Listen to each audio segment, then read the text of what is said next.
Olá companheiras, olá companheiros, saudações petistas. Sejam muito bem-vindas e muito bem-vindos ao episódio número 70 do podcast Em Tempos de Guerra, a Esperança é Vermelha. Hoje é segunda-feira, dia 1º de junho. Eu sou o Patrick e conduzo a conversa junto com vocês.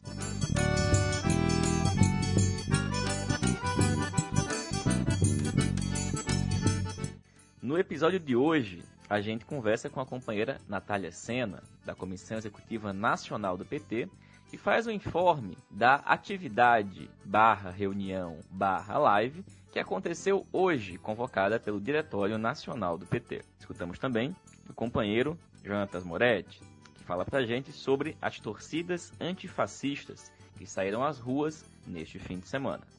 O companheiro Daniel Valença, vice-presidente do PT no Rio Grande do Norte, fala pra gente sobre a situação na América Latina e a votação no Chile sobre a taxação das grandes fortunas. E escutamos também o companheiro Adriano Bueno. O Adriano fala pra gente sobre os Estados Unidos, as eleições americanas e das lutas antirracistas que o movimento negro está protagonizando ao longo dos últimos dias.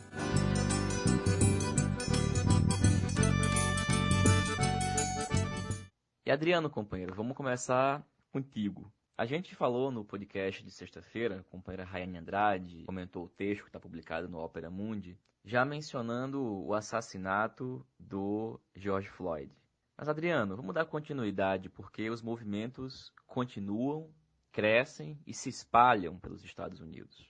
E, inclusive, influenciam mobilizações aqui no Brasil. O companheiro Matheus Santos publicou no jornal Página 13 desse mês de maio um texto sobre a eleição americana que tinha, na prévia do Partido Democrata, uma disputa entre o Bernie Sanders e o Joe Biden, sendo que o Sanders, o candidato mais à esquerda, se retirou no momento que ainda nós tínhamos o início da pandemia e não tínhamos esse ambiente de luta. Adriano, que elementos você destaca desta situação e dessa ascensão das lutas antirracistas nos Estados Unidos? Olá, Patrick. Aqui é o Adriano Bueno, sou militante do PT e do Movimento Negro. Estou aqui hoje para conversar um pouco com vocês sobre o assassinato do George Floyd e sobre os protestos que sacudiram os Estados Unidos nos últimos dias.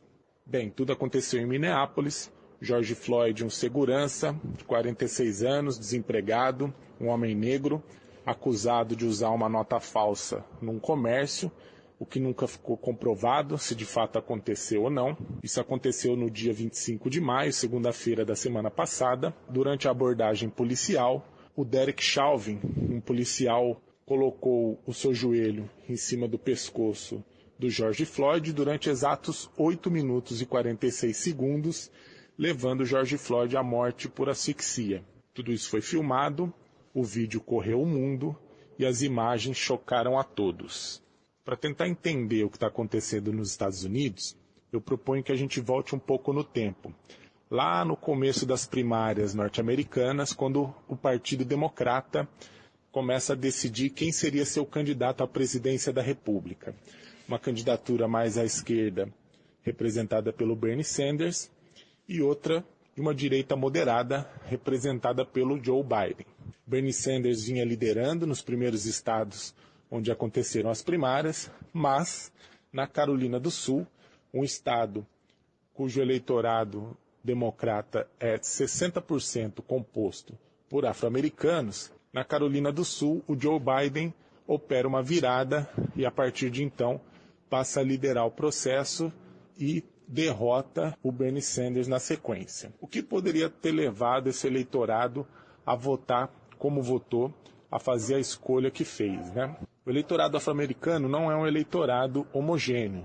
Nova York, Los Angeles, Chicago, esses grandes centros urbanos, onde está localizado o movimento negro convencional, que inclusive estava bem fechado com a candidatura do Bernie Sanders, são cidades muito diferentes dos estados do sul, mais rurais, com baixa escolaridade, um outro perfil.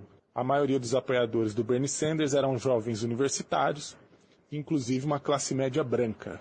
O Biden teve toda a estrutura do Partido Democrata trabalhando a seu favor, o chamado establishment, que a gente sabe que é controlado pela Hillary Clinton, e além disso o Biden contou com o apoio do congressista Jay Clyburn, que deu seguidas declarações dizendo que o Biden continuaria o legado do Obama na presidência da República. Vamos lembrar que o Biden foi vice do Obama e que por mais que o Obama tenha ficado neutro nesse momento do processo, é visível que eles têm a imagem vinculada um ao outro. O Biden tem a simpatia de ter sido um coadjuvante de um grande protagonista negro que se tornou o primeiro presidente negro dos Estados Unidos. Por mais que o Bernie Sanders tenha angariado alguns apoios importantes no movimento negro, reverendo Jesse Jackson, o rapper Chuck D, o filósofo Cornel West, ainda assim não foi o suficiente para enfrentar o establishment do Partido Democrata que estava operando a favor do Biden.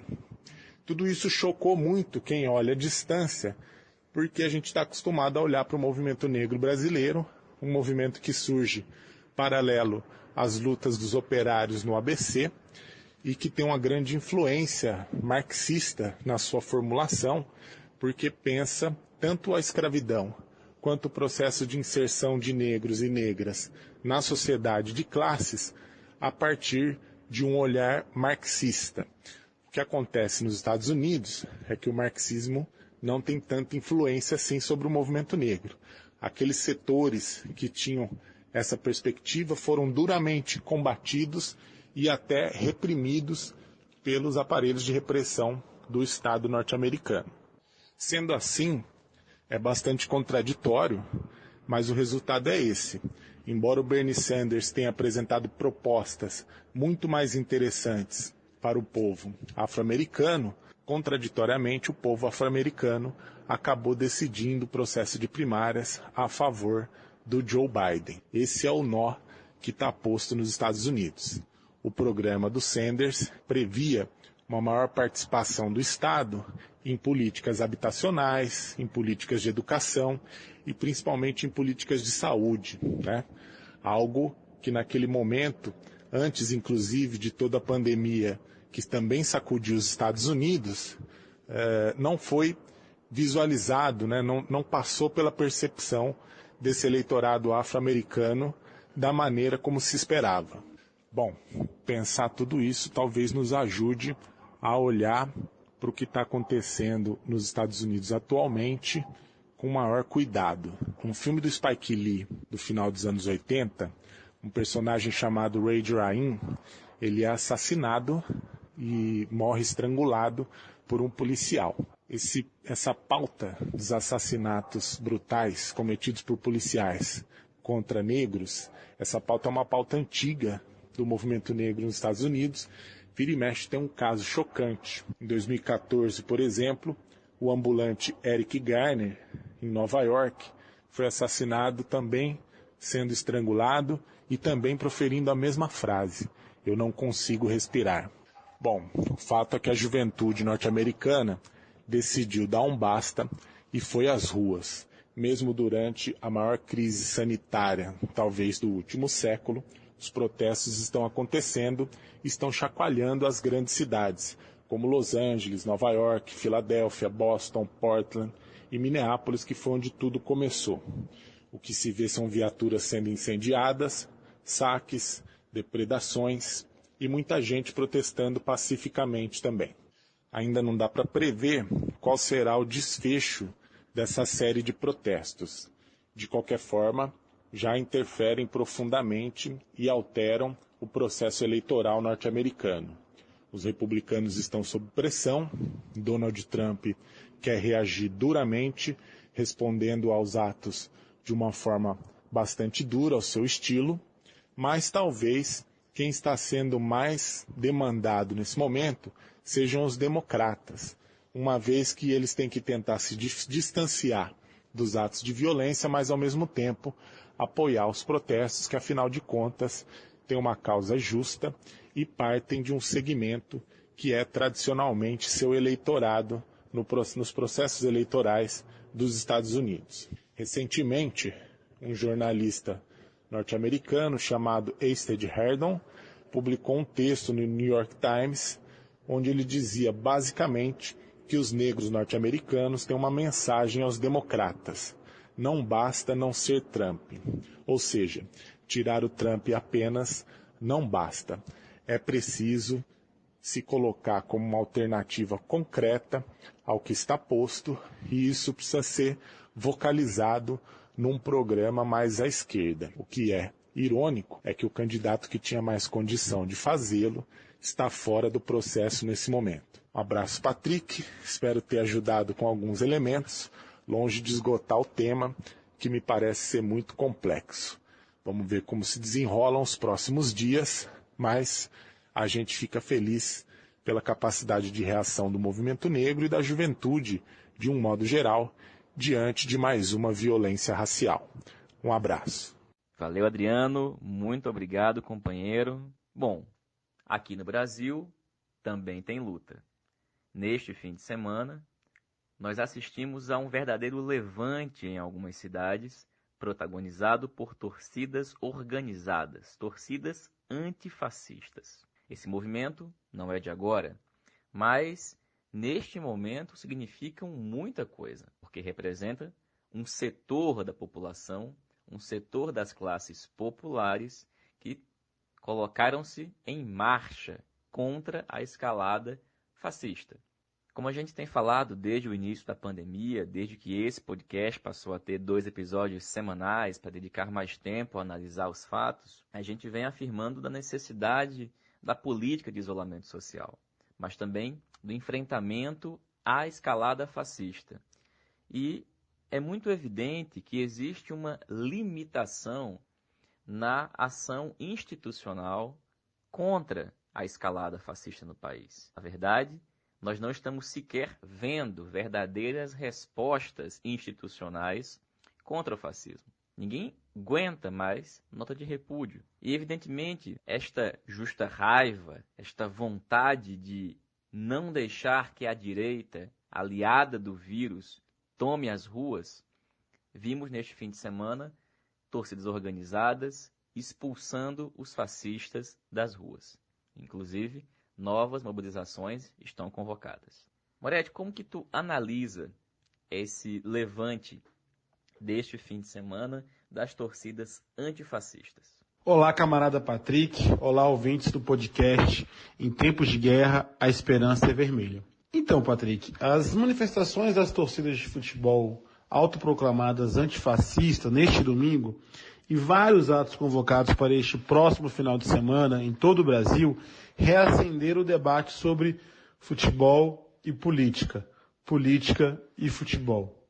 Não, futebol não é só mercado. Amantes deste esporte não é tudo alienado.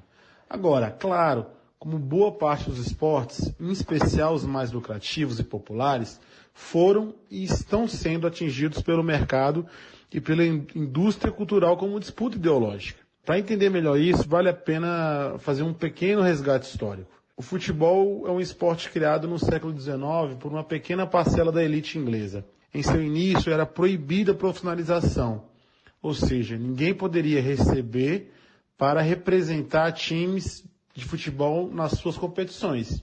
O que pode parecer algo meio anti-mercado, na verdade favorecia as elites que inventaram o esporte e achavam que eram sua propriedade. Como eles ou não trabalhavam ou por serem proprietários dos meios de produção, tinham jornadas flexíveis, eles podiam destinar boa parte do seu tempo para treinamentos e para a prática do esporte. Por outro lado, na classe trabalhadora, no final do século XIX, era submetida a jornadas de 10, 12 ou 14 horas diárias.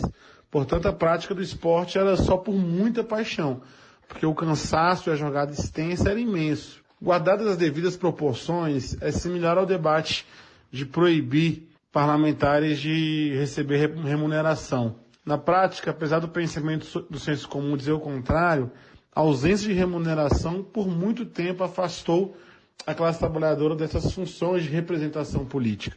Enfim, o futebol cresceu. E antes mesmo de sair das fronteiras da ilha inglesa, o futebol foi profissionalizado.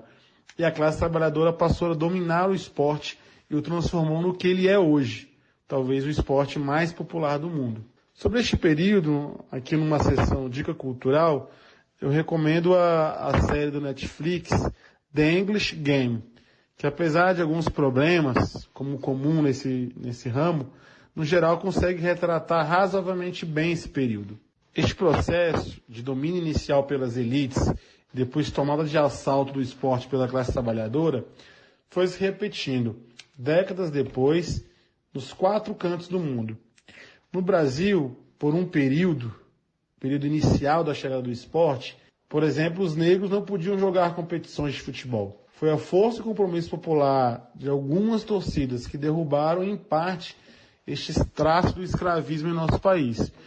Digo em parte porque, mesmo no futebol cheio de craques negros, temos raros treinadores negros e, mais raros ainda, dirigentes de clubes negros. Quanto a este primeiro período no Brasil, time de origem portuguesa Vasco da Gama e outros como a Ferroviária do Paraná, e a construção do estádio do Vasco São Januário, eu mesmo, como flamenguista, admito ser um período muito bacana de resistência da nossa história e da história do futebol no Brasil. Durante a ditadura, também tivemos vários exemplos significativos na América Latina. No Brasil, a democracia corintiana, liderada por Sócrates, com participação do Casagrande e outros jogadores, é talvez nosso maior exemplo de movimento político no futebol, que até hoje é sempre muito bem lembrado. Na Argentina, Uruguai e Chile, temos mobilizações importantíssimas de questionamento político por torcedores de futebol.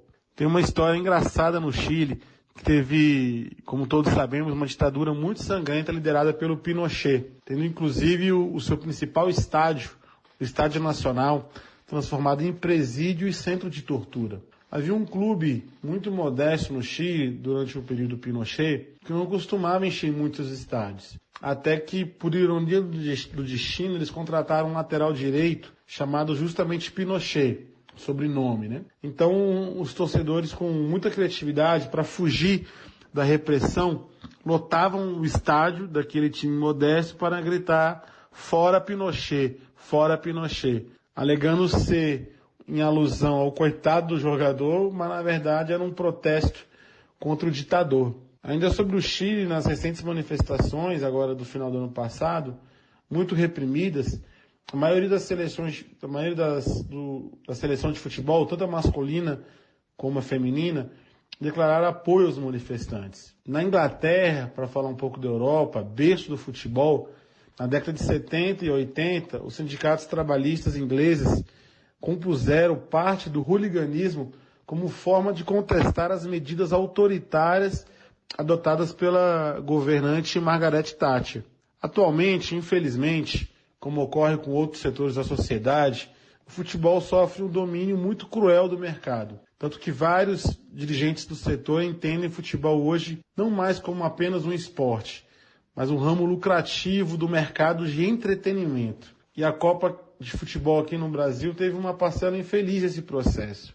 Os estádios viraram arenas e, com isto, a classe trabalhadora está mais distante destes ex-estádios e agora arenas, tendo em vista que os ingressos estão cada vez mais caros para compensar os gastos na construção do estádio e a diminuição da sua capacidade. Ainda não ocorreu em massa, mas os jornais especializados começam a noticiar interesse de vários magnatos para comparecerem, para comprarem times brasileiros. Já temos um exemplo na primeira divisão do futebol, o Red Bull Bragantino, da empresa de energéticos austríaca. Paralelo a isso, a tramitação de legislações que autorizam ou, de certa forma, incentiva o clube e empresa, tramita com velocidade muito grande no Congresso Nacional. Eu digo isso para dizer que, por mais que o futebol esteja cada vez mais submetido ao mercado, como toda tradição popular, ainda tem chamas que ardem no seu interior. O ato de domingo, magnífico, construído por torcidas organizadas e de vários clubes, o que é muito raro, é um exemplo desta chama que não se apagou. Este movimento de torcidas antifascistas não começou este ano. As primeiras organizações datam de 2014, justamente no ano que Bolsonaro foi eleito deputado federal mais votado do país e adiantou que viria a ser candidato a presidente no pleito seguinte. Apesar da maioria ter sido criada em 2014, 2015, vale registrar que a torcida do Ferroviário do Paraná, Ultras Resistência Coral, foi criada em 2005 e ostenta o título de torcida antifascista mais antiga do Brasil. Segundo alguns estudos, 25% das torcidas é composta por mulheres, das torcidas antifascistas.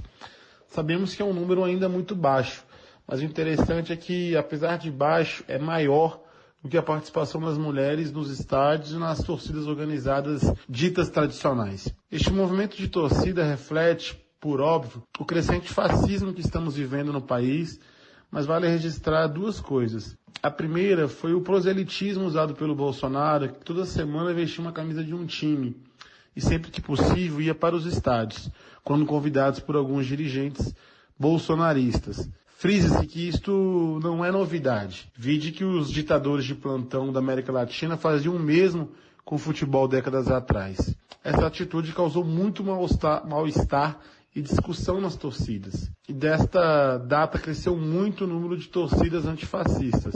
O movimento de agora ainda tem uma peculiaridade que não é comum. A união de, se não todas, várias torcidas ao mesmo tempo. Isso no movimento de torcida de futebol é muito raro, apesar de necessário para o momento. A segunda coisa é que, como dito há pouco, o futebol se elitizou muito e, como consequência, tirou parcelas gigantes da classe trabalhadora dos estádios. Este movimento não é tão recente, mas vem chegando no seu ápice. Eu já tinha um pouco essa percepção, mas agora acompanhando os grupos da construção dos atos aqui no Distrito Federal, este debate, vez ou outra, vem surgindo, apesar de não ser o foco principal, que é a organização dos atos.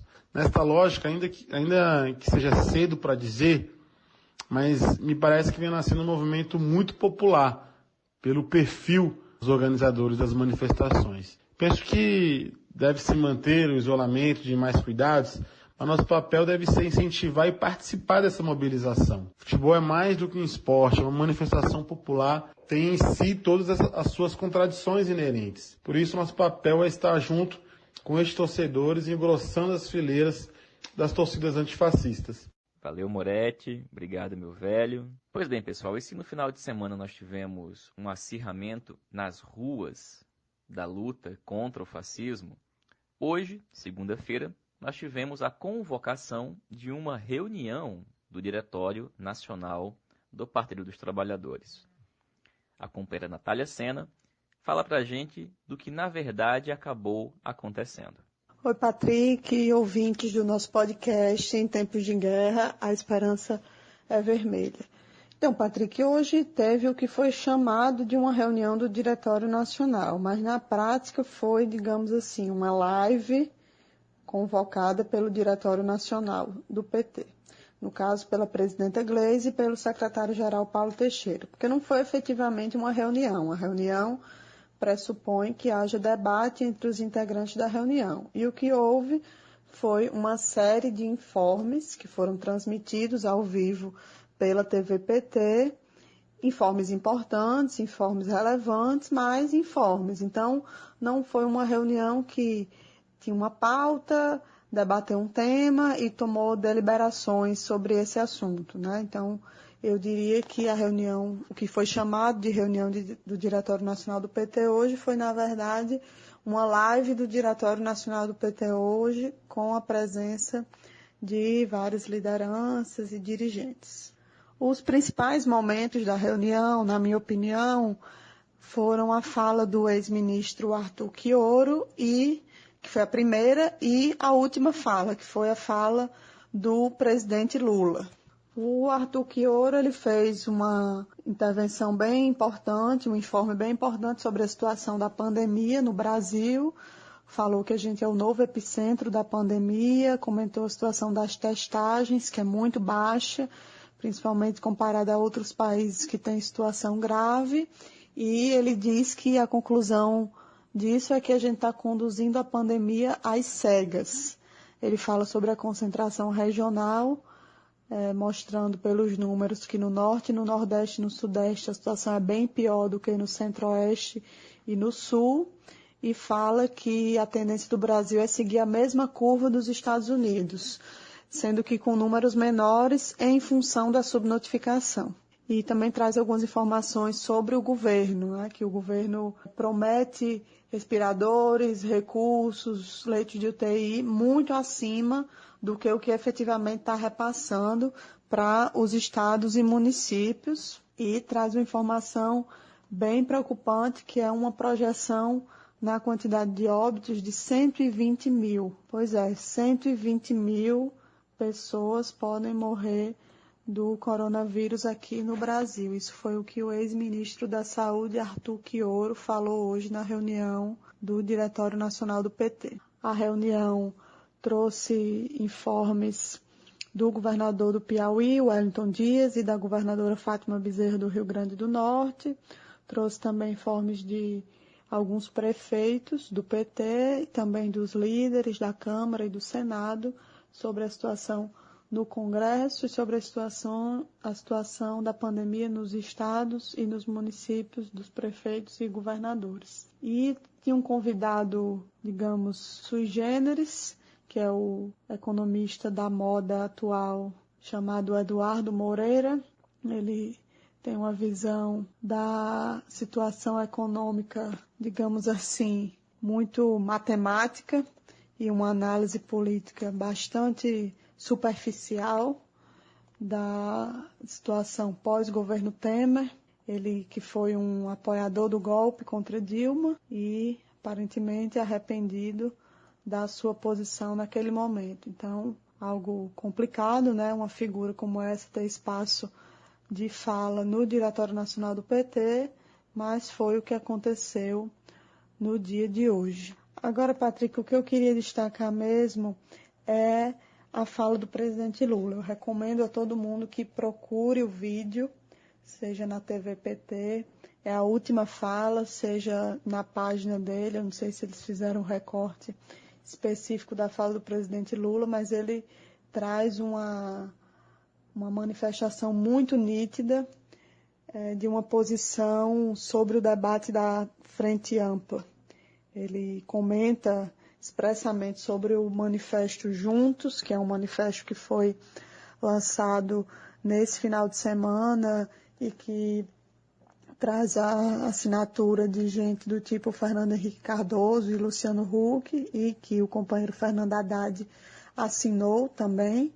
Um manifesto que tem um conteúdo muito complicado, tem um conteúdo de definição de projeto comum, fala expressamente disso, aponta nitidamente por uma saída para a crise por cima, sem povo, através das instituições, não bate no governo Bolsonaro, não fala nada sobre o governo Bolsonaro, não fala sobre os direitos, enfim, é um manifesto bem genérico, mas pela direita, né? Então, muito ruim, que tem a assinatura de petistas, não só pelas companhias, que, como eu disse, tem Fernando Henrique Cardoso e Luciano Huck assinando, mas pelo conteúdo, um manifesto que confunde, que não acumula em nada, que não traz nenhum elemento concreto de ação para uma frente envolvendo essas pessoas e que acaba nos misturando com um projeto que não é o nosso. E aí a fala de Lula é interessante porque ele critica diretamente isso, né? Ele fala que o PT precisa ter uma definição sobre o que quer fazer,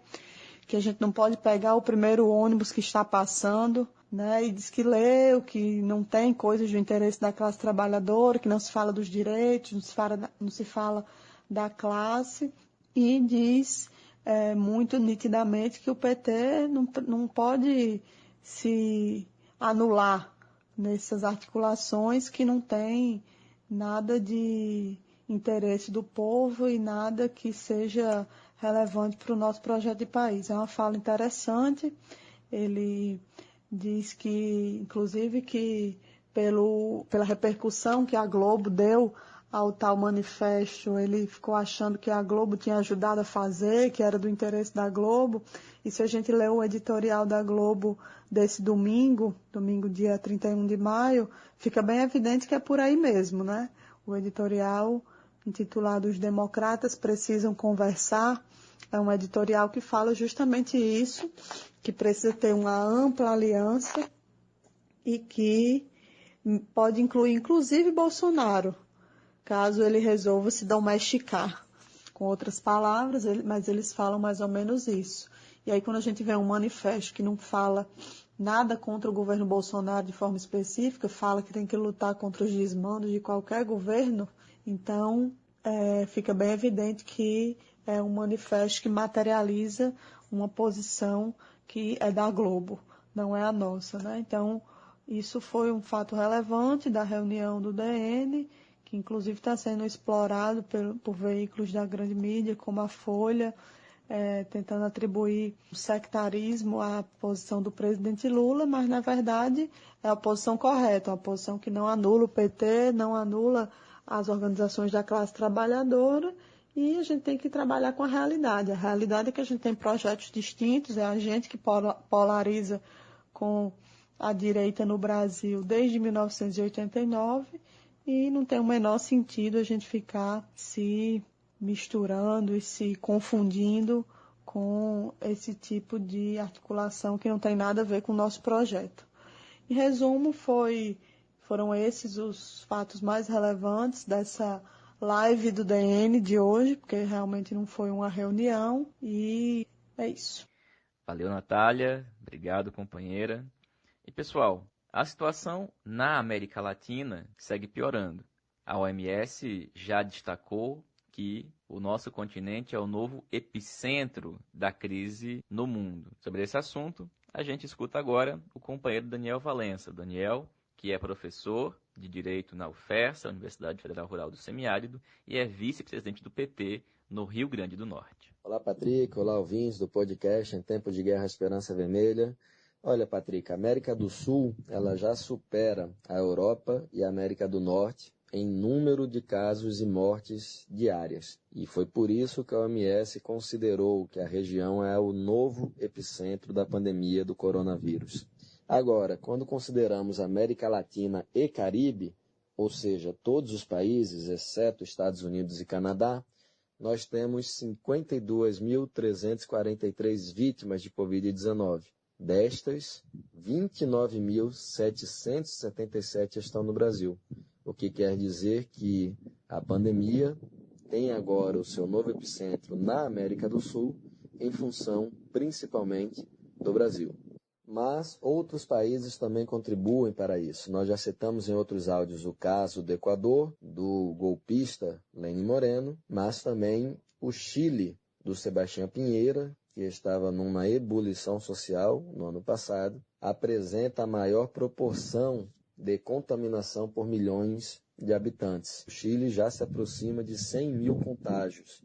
Sebastião Pinheira, aquele que colocou os carabineiros para reprimir e cegar as pessoas nos atos de rua que aconteceram em 2019, ele tinha dado declarações de que teria sido um erro cancelar aulas. Ele agora recua e vê que o Chile entra numa situação delicadíssima.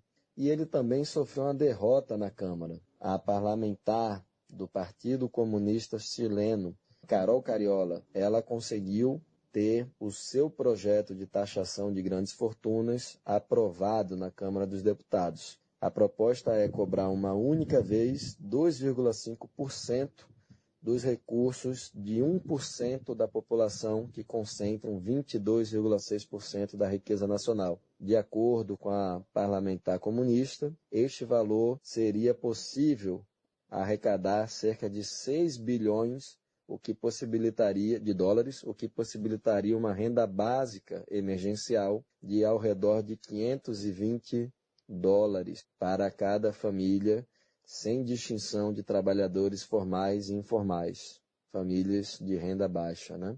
Ou seja, seria possível beneficiar uma população de 4 milhões de pessoas em um país que não tem 20 milhões de habitantes. Portanto, lá, assim como aqui, os trabalhadores e suas organizações estão defendendo o isolamento social, mas com direitos para a classe trabalhadora. Que a classe trabalhadora possa exercer o seu isolamento, proteger a sua vida, mas também tenha condições de sobrevivência. Patrick, ainda sobre a América Latina e Caribe, eu registraria que Cuba mantém um índice muito importante no combate à pandemia, Neste momento, são apenas 83 vítimas de Covid-19. Nesses últimos dias, nessa última semana, Cuba registrou apenas uma morte e segue sendo exemplo de combate à pandemia para toda a região, se destacando em relação aos outros países. Nós tínhamos citado aqui em outros áudios o caso da Venezuela, que também tem pouquíssimas vítimas. Na semana passada tivemos uma equivocada aparição de Maduro defendendo a produção nacional de cloroquina para utilizá-la no combate à Covid-19, mas, tirando esse equívoco, a Venezuela tem tido excelentes resultados. Já foram testados mais de 865 mil pessoas, 70% dos novos casos de Covid-19 estão em pessoas que estão retornando ao país. Estima-se que ao redor de 50 mil venezuelanos e venezuelanas estão voltando do Brasil, Colômbia, Equador e Peru. E o Maduro começa a reabertura, o fim da quarentena total, começa a retornar o transporte público para trabalhadores de serviços não essenciais, uma abertura gradual do comércio, os voos e fronteiras permanecem fechados, mas se está trilhando aí uma determinada jornada para tentar uma retomada econômica de maneira mais controlada. Então, determinados setores vão funcionar em determinado horário, e outros em outro, e assim por diante, de maneira a não ficar aquele horário fechado de 8 às 18, como nós temos em regra mundo afora, né? Um outro ponto que talvez seja interessante do processo de reabertura venezuelana é que eles vão executar uma dinâmica de 5x10, 5 dias de liberação com 10 dias de isolamento, como tentativa de reabertura gradual. Por fim, não poderia falar sobre América Latina e Caribe e não destacar que a Argentina, uma vez mais, apareceu no noticiário, né? Nós tínhamos visto na semana passada aquela declaração excepcional do presidente Alberto Fernandes em defesa da vida e dizendo que angustiante é viver em um país em que o Estado não cuida da vida dos seus cidadãos e cidadãs. E agora, essa semana, nós tivemos a suspensão de uma palestra online de Moro, após intensa mobilização de argentinas e argentinos contra este que foi o juiz que nos trouxe a este caos a partir da farsa da Lava Jato e do golpe de 2016.